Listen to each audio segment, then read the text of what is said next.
nós fazemos um acompanhamento já por diversas vezes, nos manifestamos nesta casa, que fazemos acompanhamento do Diário Oficial. E me chamou a atenção quando no Diário Oficial tinha a apresentação de um veto do prefeito municipal. E aí, buscando conhecer, visto que a gente aprofunda, aperfeiçoa o conhecimento com ele na prática, né? E aí, então, viria para a nova discussão esse veto, né, para nós aqui. Me causou estranheza, sinceramente, a postura de veto. Até eu tinha um dia conversado com o presidente, o senhor Alcidir Ferlim, e daí debatemos um pouco o assunto e eu mostrei as minhas argumentações em relação a não prosperar tal veto. Mas também analisando a mensagem do veto, né, aonde a justificativa seria desvirtuar a natureza jurídica dos cargos em comissão, que são cargos em que o prefeito tem a liberdade, a gente chama poder discricionário, né, uma certa liberdade de ação, né, face determinadas situações do ordenamento jurídico que enseja sobre a administração pública municipal, nacional e estadual. E também na argumentação dizia que não deve prosperar, né, a modificação que foi apresentada, né, arguindo ferir principalmente o poder, estar ferindo também o poder discricionário do administrador público municipal. O poder discricionário é a faculdade, no caso da liberdade de poder, né, tanto nomear os cargos em comissão e exonerar. Conversávamos, né, sobre o preceito constitucional de que deveria haver a fixação do número de cargos a serem observados pela administração pública municipal, no sentido de que deveriam estar sendo compostos por servidores efetivos. Eu tenho entendimento que o argumento de que estaria interferindo no poder de discricionariedade do prefeito, para mim, não prospera. Eu até comentei, né, com a assessora jurídica que não comungo da mesma posição de que ela, né, em relação a isso, mas a gente buscou alguns argumentos em relação a não estar ferindo isso, visto que há a liberdade de o prefeito colocar quem ele quiser e exonerar o tempo que quiser, né? Existe uma limitação, talvez, em relação ao servidor público municipal. E hoje, pela quantidade de servidores públicos municipais efetivos, né, e pelos preceitos constitucionais, me parece, né, um pouco por demais, né, exagerado dizer que nesse universo não haveria alguém que ele poderia usufruir a liberdade de indicar, né, para tal cargo ou não. Também, né, porque hoje o servidor público efetivo, utilizando ou sendo nomeado para os cargos, né, em comissão, pelo princípio da eficiência, pelo princípio da economia, princípio constitucional também a ser observado.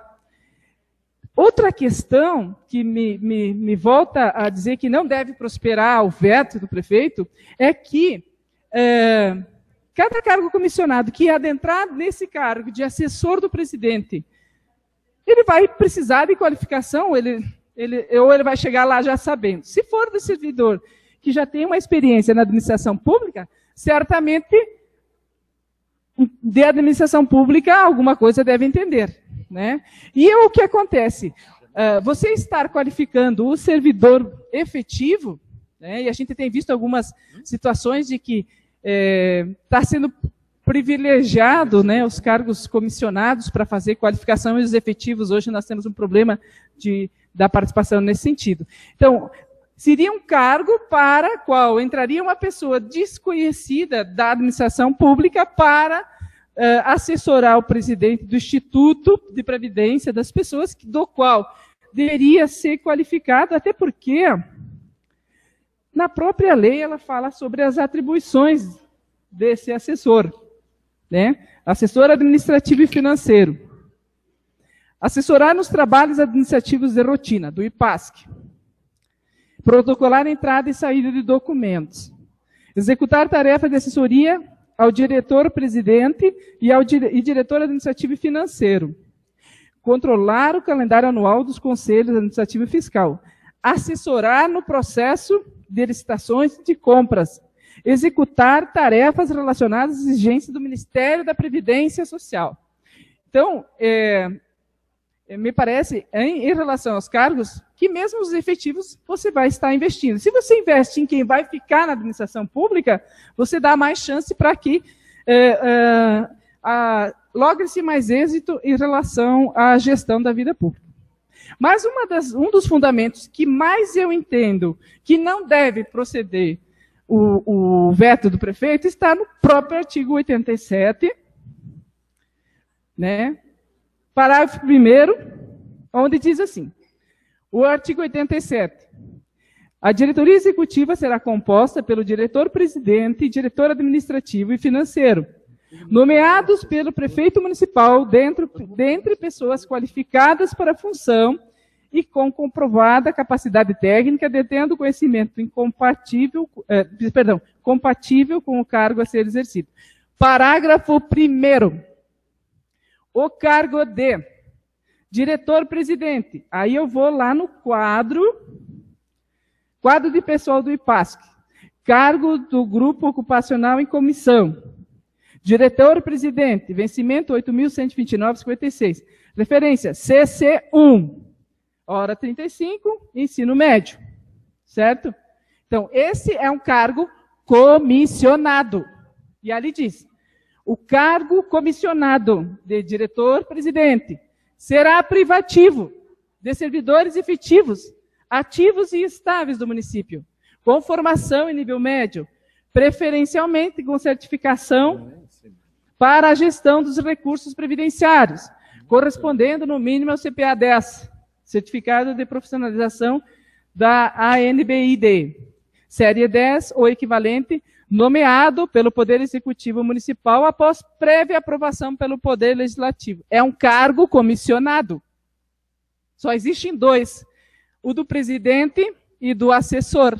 Seguindo, transformando o projeto uníssono, nessa lógica, se o presidente tem que ser efetivo, o assessor pode ser qualquer um sem que seja efetivo, se mantivermos o veto do prefeito. Também, outra questão, nós estamos falando do Instituto de Previdência Social do Servidor Público Municipal, certo? O servidor público municipal contribui para o Instituto do Servidor, o IPASC. Ele é pelo regime geral.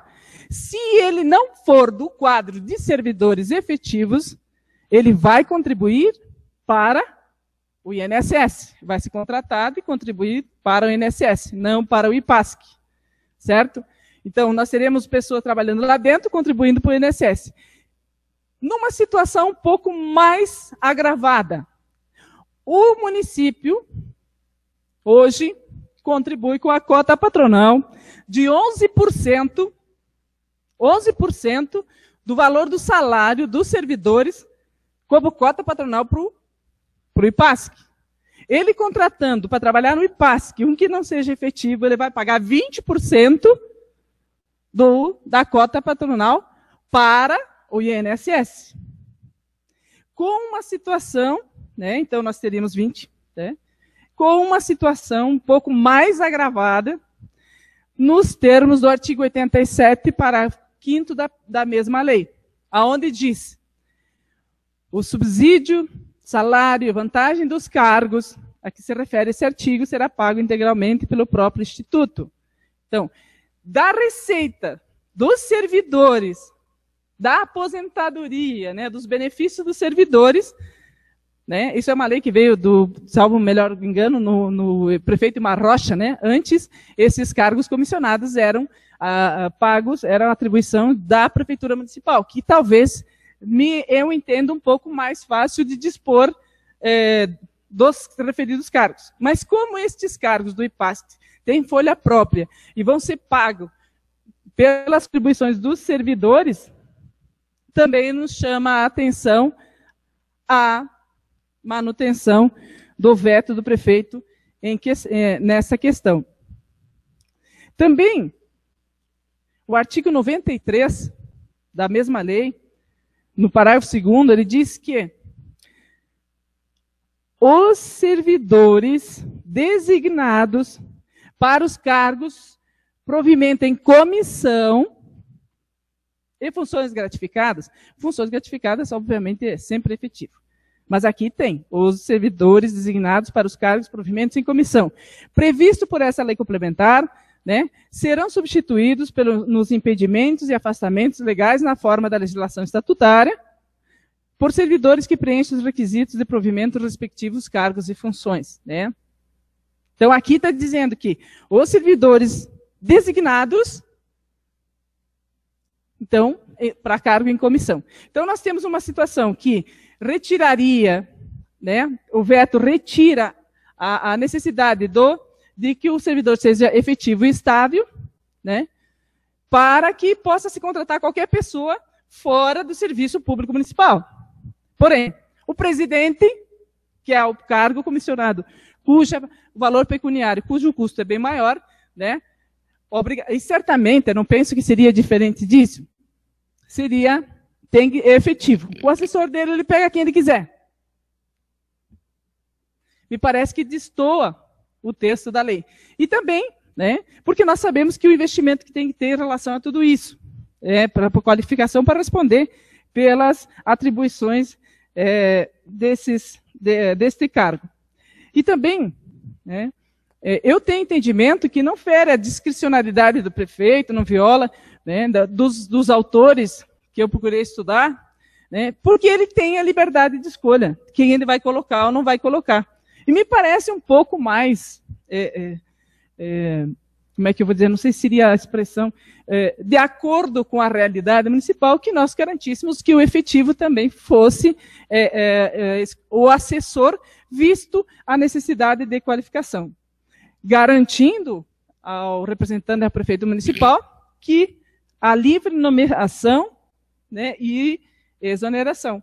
Então, ele fará essa escolha com total liberdade, né, dentre os servidores públicos municipais, dos quais, de certa forma, também teria um pouco de menos investimento para a manutenção dessa pessoa, e aí eu me refiro à questão da alíquota patronal, e também porque, né, outros cargos da administração, se assim houver a necessidade de um percentual, poderia ser compensado, visto que nós estamos tratando de uma lei específica do IPASC. E, reitero, se é possível, se não é interferência no poder discricionário do prefeito, dizer que o presidente CC1 tenha que ser efetivo, como nós estaríamos interferindo na discricionariedade do prefeito, ou na liberdade de escolha da pessoa, se o assessor dele